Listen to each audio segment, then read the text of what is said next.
오늘 사도행전 강의 32번째 베드로가 다비다를 살리는 장면에 대해서 같이 함께 좀 말씀을 나누기 원합니다.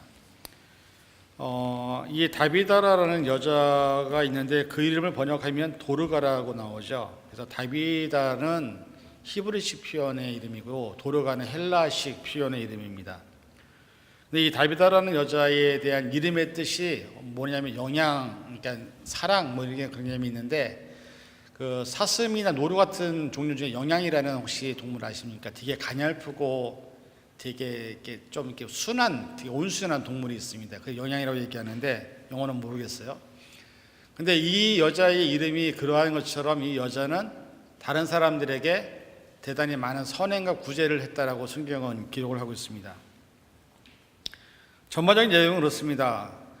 이 여자는 성경학자들은 뭐라고 얘기하냐면 과부로 이해를 합니다. 남편이 일찍 죽고 재산이 많이 받았는데 이분이 한 일이, 이 내용을 보면은 많은 과부들에게 옷을 지어주는 일들을 많이 했습니다. 그래서 옷을 만들어서 나눠주고 그 다음에 많은 사람에게 선행과 구제를 했던 사람. 그런데 그 사람이 죽었습니다.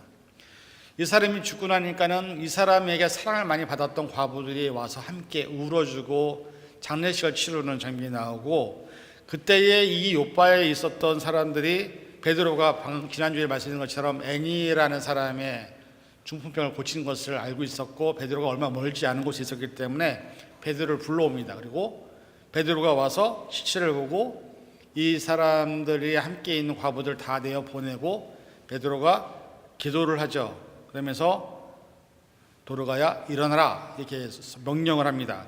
그리고 난 다음에 결국은 이 다비다가 다시 일어나서 이제 살아나는 장면, 그리고 결과는 그로 인해서 많은 사람들이 놀라운 경험을 하고 예수님께로 돌아오는 무리가 많아졌다라는 것이 오늘 내용의 이제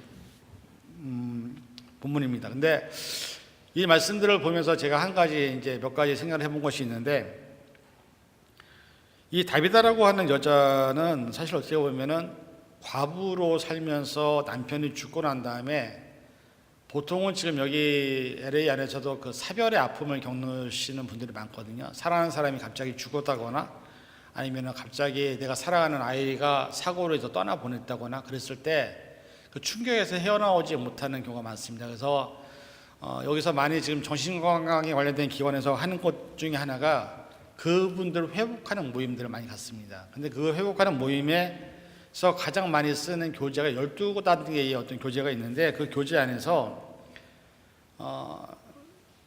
중독에 빠진 사람들이나 또 사별의 아픔이 있는 사람들이나 이런 사람들을 보면 대부분 어떤 걸 얘기하냐면, 첫 번째가 뭐냐면 내가 그 상황에 있는 존재라는 것을 인정하지 않으면 치료가 회복이 안 됩니다. 그러니까 결국은 중독된 분들도 내가 중독자라는 걸 인정을 할 때, 사별하신 분도 내가 지금 아프지 않다라고 계속해서 내 스스로 있는 문제를 그냥 괜찮다 얘기하는 게 아니라 내가 아프다, 내가 힘들다라는 것을 고백할 때부터 회복이 시작해야 된다는 말을 합니다.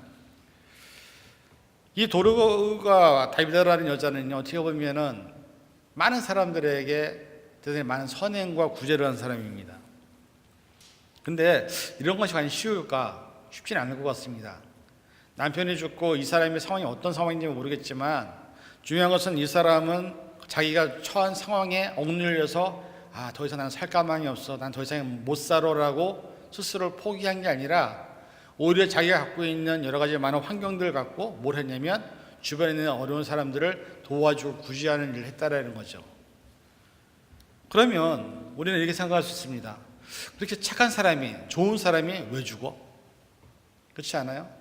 이 사람이 살았던 삶에 대해서 그 결과가 나타나는 것은 이 사람이 죽었을 때 수많은 과부들이 그 사람 때문에 울었다라고 성경은 기록합니다. 그만큼 이 사람은 대단히 우리의 이 주변에 있는 많은 사람들에게 대단히 큰 위로가 됐던, 힘이 됐던 사람이죠. 한동안에 그 한국에서 선교사님 한 분이 오셔서, 여자분이 오셔서 과부들을 이렇게 많이 돌봤던, 그래서 그걸 영화로 만든 게 있죠. 혹시 기억나세요? 이름이 지금 제가 잠깐 기억이 안 나는데, 그분이 그 한국에 오셔서 주로 과부들과 병자들을 돌보면서 되게 했어요. 그래서 광주인가 거기서 했었는데 하여튼 그분이 사형교사에 하면서 그때 그분이 돌아가셨을 때 많은 가부들이 이분을 엄마라고 불렀었어요. 그래서 엄마가 가는 길을 바라보면서 그 엄마의 사랑을 받았던 많은 과부들이 그 행렬을 하면서 그때 처음으로 우리나라에 그 장을 동네 이름을 붙여서 장을 했던, 근데 그분이 있는데 지금 기억이 안 나는데, 네? 네, 맞아요. 서서평 선교사님의 얘기가 그 얘기죠. 근데 문제는 뭐냐면 이 도르가라는 사람은 그렇게 살았다라는 거죠. 근데 여러분이라면 그렇게 할 수 있을까요? 여러분에게 지금 어떤 문제가 생겨서 큰 문제로 낙심하고 절망하고 있는데 내 문제를 추스르기도 힘든 상황에서 내게 주어지는 환경과 상황을 갖고서 주변에 있는 과부들과 어려운 사람들을 도울 수 있느냐라는 거예요. 사실 쉽진 않아요. 사람은 살면서 내게 주어지는 상황이 제일 힘들어요. 여러분들 한번 병원에 가서 물어보세요. 자, 암에 걸린 사람, 다리가 잘린 사람, 손가락이 없는 사람, 그 다음에 뇌종양이 있는 사람, 여러 종류가 있잖아요, 병원에 가면. 그리고서 그 사람을 다 모아놓고 한번 물어보세요. 누가 제일 아픈가? 누가 제일 힘들 것 같습니까? 그러면 모두가 다 자기라고 그래요. 무슨 말이냐면 내게 주어진 상황 안에서 내가 가장 힘들어요. 이민생활도 마찬가지예요. 이민생활도 우리는 서로 좀 상황이 틀리거든요. 어떤 사람은 신분의 문제만 없는 분들도 있고, 어떤 분들은 재정의 문제도 없는 분들이 있고, 어떤 분은 삶의 문제로, 어떤 분들은 가족의 문제로, 어떤 분들은 자녀의 문제로, 이런 것들이 다 틀려요. 근데 물어보세요. 누가 제일 힘드냐 물어보면 다 자기가 제일 힘들다고 얘기해요. 그런데 이 여자분은 자기에게 주어진 상황을 힘들어, 나는 아무것도 못해, 나는 이제 아무것도 못하겠어 라고 한 게 아니라 주변에 있는 사람들을 찾아다니며 그들에게 옷을 만들어주며 그들을 돕는 역할을 했던 사람이라는 거죠. 그러면 이 사람은 참 착한 사람이에요. 제가 보면 죽으면 안 되는 사람이에요. 그런데 성경학자들이 이 여자가 왜 갑자기 죽었는지를 정확하게 규명을 못합니다. 그냥 죽었어요. 죽었는데 그 사람이 죽음에 대해서 많은 사람들이 함께 우려줬더라는 건 뭐냐면 그 사람이 삶을 살 때 그만큼 착하게 선하게 살았다라는 거죠. 이 말씀이 우리에게 주시는 의미가 뭘까? 여러분들 지금 당장 만약에 하나님이, 우리 아까 찬양 가운데 그런 찬양 있잖아요. 제가 저 찬양 들으면서 정말 마음이 와닿는 게, 내가 숨을 쉬고 있는 게 이게 내가 자가 호흡을 하는 게 내가 하는 게 아니라 하나님이 이 호흡을 거둬가시면 정말 나는 아무것도 아니구나라는 저는 늘 생각을 해요. 성경에 보면 어떤 한 부자가 큰 제사를 만들었습니다. 곡식을 많이 키웠습니다. 근데 그때 따라 풍년이 일어나서 창고를 만들어놨는데 창고에 곡식을 다 집어넣는데도 불구하고 곡식이 많이 남은 거예요. 그래서 어떻게 했냐면 이 사람이 창고를 또 하나 지어놓고 거기다가 곡식을 다 집어넣었어요. 그러니까는 여러분 배고플 때 그거 아세요? 배고픈 사람은요 쌀만 있어도 맛있어요. 밥만 있어도 배가 불러요. 배가 고픈 사람들은 반찬 필요 없어요. 근데 이 부자가 창고 2개를 3개를 막 다 세워놓고 난 다음에 곡식을 가득 채워놨어요. 얼마나 배부르겠습니까? 이제는 먹고 살 일이 걱정이 없는데. 그리고 배를 두들기면서 자는데 하나님이 찾아오셨어요. 그리고 뭐라고 말씀하시는지 아십니까? 만약에 내가 오늘 밤 너의 영혼을 데려가면 이 모든 것이 누구의 것이 되겠느냐 이렇게 물어보세요. 여러분 이게 우리의 현실입니다. 저와 여러분들이 뭔가를 많이 하고 많이 뭐 하는 것 같지만 사실은 우리의 영혼을, 우리의 숨을 거두어 가시면 우리에게 남는 것이 아무것도 없다는 것을 인정하고 살아야 된다는 거죠. 우리 위에 하나님이 있다는 것을 깨달으면 우리는 하나님을 만날 수 있는 준비를 해야 되는데 수많은 사람들이 다 눈에 보이는 현재적인 것들에만 포커스해서 살다 보니까 하나님을 만날 때 어떻게 가야 되지? 하나님 만날 때 어떤 준비를 해야 될지를 모르고 사는 사람들이 많이 있다는 거죠. 이 여자는 나름대로 최선을 다했습니다. 그런데 죽었습니다. 여러분들 오늘 만약에 하나님이 부르시면 여러분을 위해서 물어줄 사람이 몇 명이나 있을 것 같습니까? 여러분들 착각하지 마세요. 여러분들이 뭐 평생 산다, 몇 살까지 산다, 그거는 모든 사람들이 그렇게 생각하지만 그렇게 사는 사람들이 별로 없어요. 2015년도 통계를 보면 전 세계에서 1년 동안 죽는 사람이 몇 명인지 아십니까?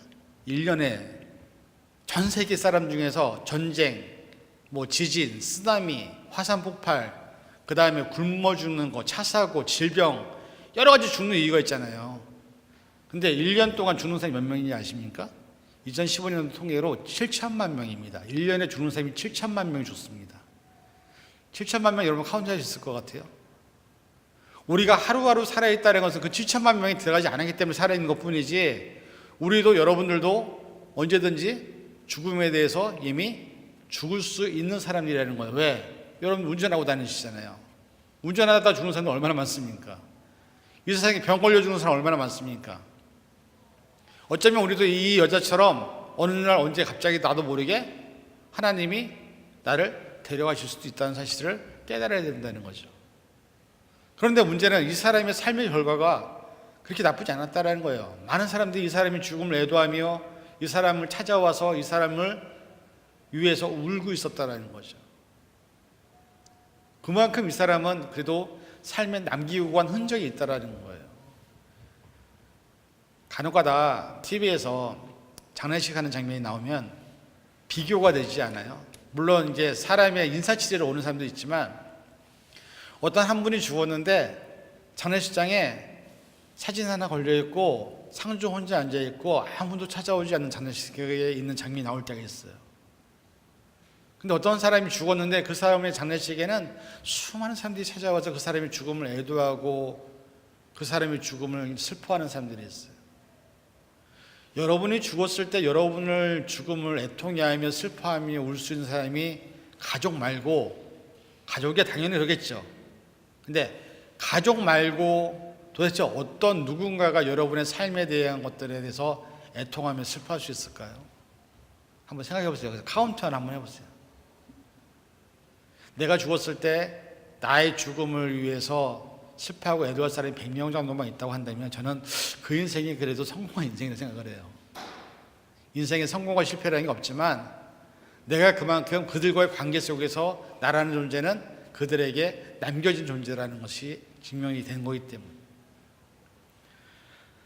그 힘든 상황 속에서 갑자기 예수님의 제자 무리에서 한 의견이 나왔습니다. 자, 저쪽의 마을에 베드로가 있는데 베드로가 얼마 전에 애니야라는 사람의 중풍병을 고쳤대.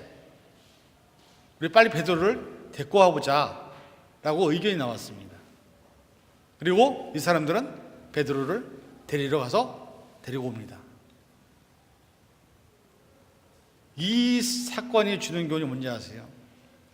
여러분, 세상에서 어떤 상황이나 환경에 놓여졌을 때 그 문제를 내가 해결할 수 없을 때는 우리는 어떻게 해결해야 되냐면 하나님의 사자, 하나님에게 그 문제를 맡겨야 된다는 것을 우리에게 교훈하고 있는 거예요.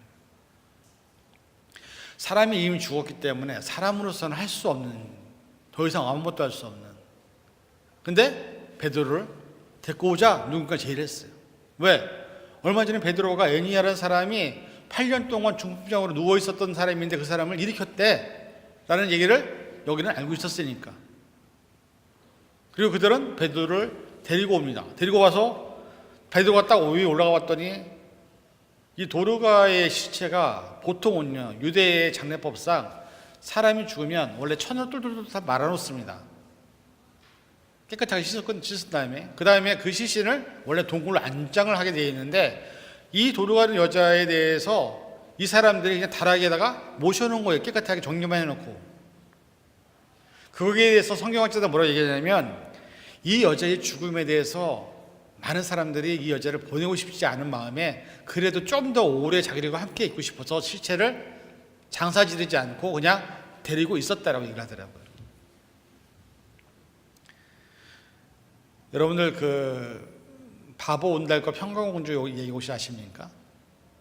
그 얘기 보면은 바보 온달이 사실은 어떻게 보면 바보처럼 살았던 사람이잖아요. 근데 한나라의 공주가 그 바보 온달을 너무 사랑해서 좋아해서 근데 알고 봤더니 이제 뭐 천일 야사인가 거기 내용에 보니까는 아버지가 이 공주가 어릴 때마다 너 말 안 들어? 말 안 들으면 나중에 내가 바보 온다는데 시집 보낸다, 그 얘기를 계속 들었던 거예요. 그래갖고 이 공주가 자기는 바보 온다가 시집 가는 게 운명이라고 생각을 했던 거예요. 그래서 바보 온다를 가고 시집을 가니까는 아버지가 인정을 안 하니까는 밖에 나가서 따로 살았습니다. 그런데 이 평강공주가 자기와 함께 있었던 많은 큰 장군들에게 부탁을 해서 이 바보 온다를 명장으로 활도 잘 쏘고 칼도 잘 쓰는 나라의 큰 일꾼으로 만들어 놓습니다. 그리고 난 다음에 전쟁에 나가서 바보 온달이 실제로 큰 공을 많이 세워요. 많이 세우는데 나중에 이 바보 온달이 일찍 죽어요. 생각보다 일찍 죽어요. 그래서 그 관이 평강공주랑 살던 집에서 이제는 나가야 되는데 사람들이 관을 막 드는데 이 관이 안 들리더래요. 그때 평강공주가 그 관에다가 손을 얹고 사랑하는 그 온달의 이름을 부르면서 이제 우리가 함께 내가 살던 집으로 같이 가자 이렇게 얘기를 하고 나니까는 그 다음에 사람들이 관을 들으니까는 들렸다라는 뭐 말도 안 되는 그런 얘기가 있는데, 이 도르가라는 여자의 시신을 사람들이 장사를 지르지 않은 거는 그만큼 이 사람들의 마음속에서는 이 사람을 빨리 동굴에 들여보고 싶지 않은 마음이 있었기 때문에 이 도르가의 시신을 그냥 다락 위에 깨끗하게 얹어놓은 거예요. 중요한 것은 베드로가 왔을 때 베드로는 그 도르가에게 뭐라고 얘기했죠? 도르가야 일어나라, 딱 한마디입니다. 예수님이 달리다고 하면서 소녀야 일어나라 했던 것처럼 베드로는 도르가야 일어나라고 했던 그 말 한마디에 죽은 사람이 살아나는 역사가 일어나는 거예요. 문제는 우리 안에서 이런 것들이 경험되어지느냐. 제가 이 말씀을 준비하면서 그런 생각했어요. 참 우리 상황과 똑같은 상황이구나. 개인적인 상황, 여러분들의 개인적인 상황일 수도 있고요, 여러분 어려운 환경일 수도 있고요, 내 힘으로 아무것도 할 수 없는 상황에 놓였을 때 우리가 할 수 있는 것은 목회자를 부르거나 하나님께 의지해서 기도를 통해서 그 문제가 해결되는 것 말고는 우리는 방법이 없는데, 과연 우리가 지금 그렇게 하고 있느냐라는 겁니다. 제가 이번에 이런 여러 가지 좀 일들을 겪으면서 한 가지 생각한 게 있어요. 정말 하나님이 도대체 어떻게 일하시려고 이렇게까지 일하시나. 왜냐면 중요한 것은 제가 지금 하는 일들을 다 스탑하고 그냥 일하러 나가면 돼요. 그럼 해결은 돼. 근데 문제는 그렇게 하다 보면 지금 하던 것들은 다 포기해야 돼요. 이러지도 못하고 저러지도 못하고. 하나님 뜻이 어디 있을까? 제가 곰곰이 생각하면서 새벽마다 나와 기도하면서, 근데 여러분 한번 생각해 보세요. 하나님의 역사는 어떻게 보면 가장 힘들고 어려운 그 순간에 나타납니다. 그 순간에 우리가 하나님을 의지하느냐, 하나님을 향해서 내가 손을 내미느냐, 하나님의 사제를 부르느냐, 이 문제가 여러분의 어려운 삶의 문제들을 해결하는 방법이라고 오늘은 말씀을 하고 있다는 거죠. 근데 여러분의 문제가 어려운 일이 생겼어도 목회자도 안 부르고 하나님께 기도도 안 하고 하나님께 의지하지도 않으면 여러분의 문제는 절대로 여러분이 해결할 수 없다는 것을 아직도 못 깨닫는 분들이 우리 안에 많이 있다라는 거예요. 이 사람들이 만약에 베드로를 안 불렀다면 어떻게 됐을까요? 그냥 장사지 되는 거죠. 그리고 끝이죠. 그거는 우리 인간이 생각할 수 있는 생각의 한계예요. 근데 누군가가 베드로가 저기 있다라는 얘기를 듣고서 베드로를 부르자라고 얘기했을 때 그 부르자는 것에 대해서 여러분들 만약에 한번 생각해 보세요. 자, 제가 오늘 죽었어요. 근데 이 주변에 지금 예수님의 큰 믿음을 갖고 있는 제자가 있다고 얘기하는데, 여러분 안에서 우리 목사님 살리기 위해서 저 사람 불러오자 얘기했을 때 여러분들 기대감이 있습니까? 저 사람이 오면 혹시 나를 살릴 수 있지 않을까, 그런 생각이 드세요? 아마도 제 생각에는 이 사람들이 베드로를 부른 이유는 단지 말씀으로 위로받고 말씀으로 또 하나님의 그 음성을 통해서 어떻게 보면 자신들의 지금 현재 슬픈 감정들을 도움받기 위해서 베드로를 부른 것밖에 안 되는 거예요. 베드로를 부른 이유가 이 도르가를 살리겠다고 부른 게 아니라 사실은 장사를 치러줄 목회자가 필요했고 장사할 때 필요했던 어떤 상황들을 이끌어줄 영적인 사람이 필요했기 때문에 베드로를 부른 거란 말입니다. 근데 베드로가 와갖고 한 것은 그들의 필요한 영적인 것들, 그들에게 있어야 될 것들을 준 게 아니라 뭘 했어요? 이 여자를 살리는 기적을 행했더라고요. 결국 우리가 이 말씀을 통해서 깨달을 것은 내가 하나님께 기도하고 하나님을 찾고 하나님에게 두드리기면 하나님은 그 놀라운 일들을 이루신다는 것을 보여주는 거예요. 근데 거기에 우리의 그런 의지가 있느냐, 그런 뜻이 있느냐. 제가 굿라이프 케어 센터 시작하면서 처음에 줬던 말씀이 있습니다. 마태복음 7장에 있는 말씀인데, 구하라 그리하면 주실 것이요, 찾으라 그리하면 찾을 것이요, 문을 두드리라 그리하면 열릴 것이니라. 이 말씀 전해주셨어요. 왜냐하면 이 센터를 운영할 때 들어가는 수많은 돈과 재정은 사실은 우리가 할 수 있는 돈들은 아니에요. 그래서 찾고 두드리고 구하는 것이 우리가 해야 될 일이기 때문에 지금 그 부분도 역시 우리의 처한 상황에서도 우리가 해야 될 일은 구하고 찾고 두드리는 거예요. 근데 그걸 뭘 해요? 기도를 통해서. 여러분들이 기도를 통해서 하나님을 찾고 하나님께 구하고 하나님께 문을 두들길 때 하나님의 놀라운 역사는 여러분의 삶에 나타날 줄 믿으시기 바랍니다. 그게 안 믿어지면 여러분들은 죄송한 말이지만 예수님 믿고 교회 다녀도 헛된 신앙생활을 하신 거예요. 우리가 어려운 문제가 있으면 우리 안에서 여러 가지 해결할 수 있는 방법도 찾지만 중요한 건 뭐냐면 우리는 뭐 해야 되냐면 기도해야 돼요. 기도하면서 하나님이 어떻게 일하실지를 보는 겁니다. 예레미야 33장 3절에 있는 말씀처럼 뭐라고 그래요? 너희는 내게 부르짖으라 그러면 내가 응답하겠고 내가 알지 못하는 크고 비밀한 일을 내게 보이리라 말씀합니다. 부르짖는 것에서부터 하나님의 역사는 시작이 되는 거예요. 이 사람들이 베드로를 부른 것은 위로받기 위해서 불렀지만 베드로는 와서 한 일은 위로보다 더 큰 일을 한 거예요. 이 죽은 다비다를 살리는 일을 한 거예요. 그리고 나타난 일은 뭡니까? 이 욥바에 있는 많은 사람들이 생각해보세요. 자기들이 이미 죽었다고 장사를 치를 준비를 하고 있는 사람이 살아났으니 그걸 보고서 예수를 안 믿는 사람이 어디 있겠습니까?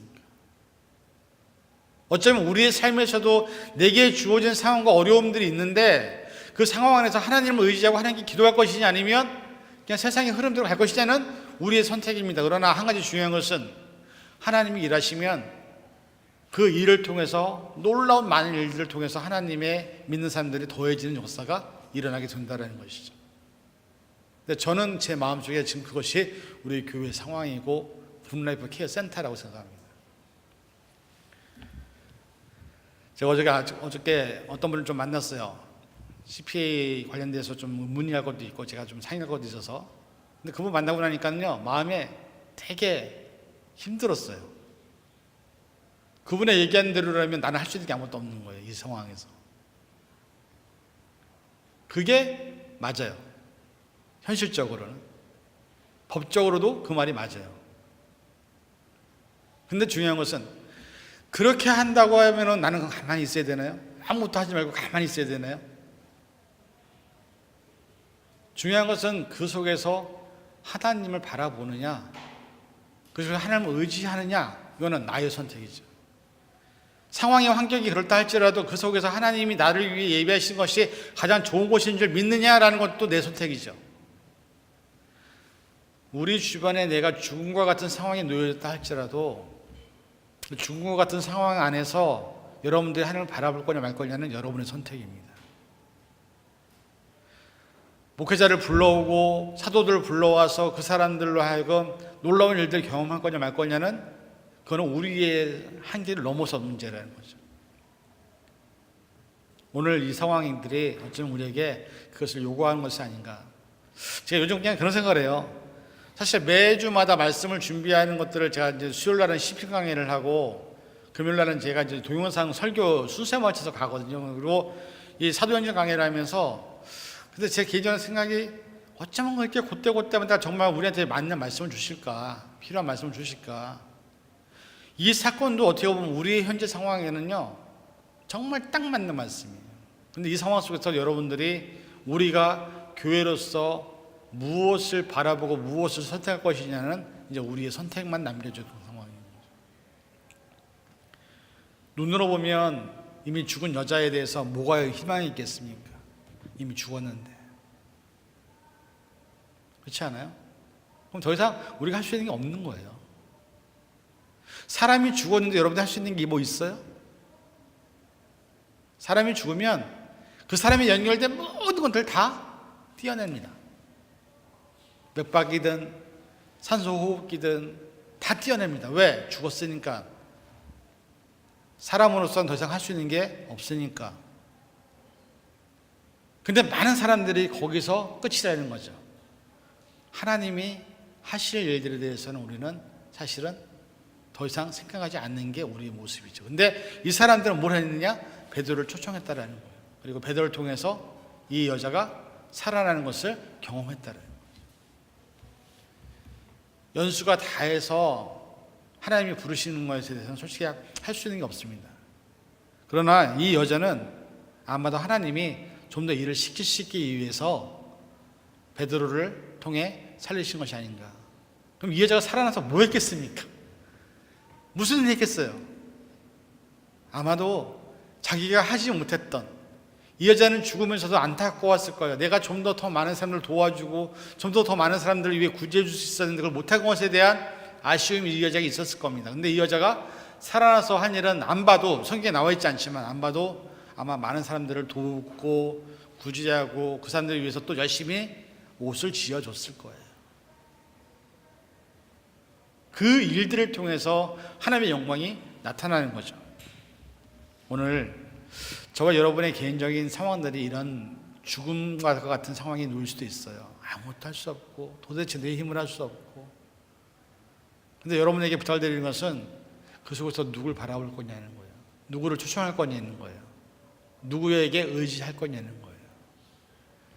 베드로를 부르고 베드로가 와서 기도해주는 그 놀라운 역사는 우리의 이성에서 생각해서 이미 없는 사건이지만 하나님은 그보다도 더 큰 일을 우리를 통해서 이루신다는 사실을 깨닫기를 원합니다. 그래서 저는 여러분들의 삶의 상황에서 좀 우리 교회에 있다가 회의하면 또 이제 발가벗겨지겠지만 다 드러나겠지만 솔직히 말해서 여러분들 우리가 지금 기도해야 돼요. 기도하면서 같이 이 문제를 해결해 나가야 돼요. 그게 우리에게 주시는 메시지입니다. 할 건지 안 할 건지는 그건 여러분이 결정을 하세요. 단지 중요한 것은 우리가 이 현재 상황에서 하나님이 역사하셔야만 우리의 모든 상황들이 풀려진다는 것은 변하지 않습니다. 여러분의 개인의 상황도 마찬가지입니다. 건강의 문제도 마찬가지입니다. 의사 의지하고 의사한테 해봐야 소용 하나도 없습니다. 하나님이 여러분들을 지키시고 고쳐주셔야 돼요. 근데 하나님도 의지하지 않고 기도도 하지 않으면서 뭘 되기를 바란다면 아무것도 안 되는 거죠. 베드로가 도로가를 살리는 역사는 하나님께 의지했기 때문에 일어난 역사였습니다. 저와 여러분의 삶에서도 죽음과 같은 문제가 우리 안에 놓였다 할지라도 우리가 하나님 앞에 기도하며 나가며 하나님은 우리의 모든 것들을 크신 계획 가운데서 이루실 줄 믿습니다. 그걸 믿으시고 여러분들이 기도하시는, 하나님을 찾는, 어떤 상황에서도 세상이나 환경을 바라보는 것이 아니라 하나님께 기도하는 저와 여러분이 되기를 주님의 이름으로 간절히 축원을 드립니다. 기도하겠습니다. 사랑과 은혜가 충만하신 아버지 하나님, 우리가 세상을 살아가면서 도로와 같이 선하고 구제하는 일을 많이 했어도 죽는 일들이 생깁니다. 그 죽음 앞에서 많은 사람들이 슬퍼하지만 베드로를 초청해서 베드로를 통해서 도로가 살아가는 역사를 경험합니다. 우리에게 주어진 죽음과 같은 상황에서 하나님 바라보게 하시고 하나님의 능력을 온전히 의지할 수 있는 믿음들 갖게 하여 주시옵소서. 모든 것 감사드리며 예수님의 이름으로 간절히 기도하옵나이다.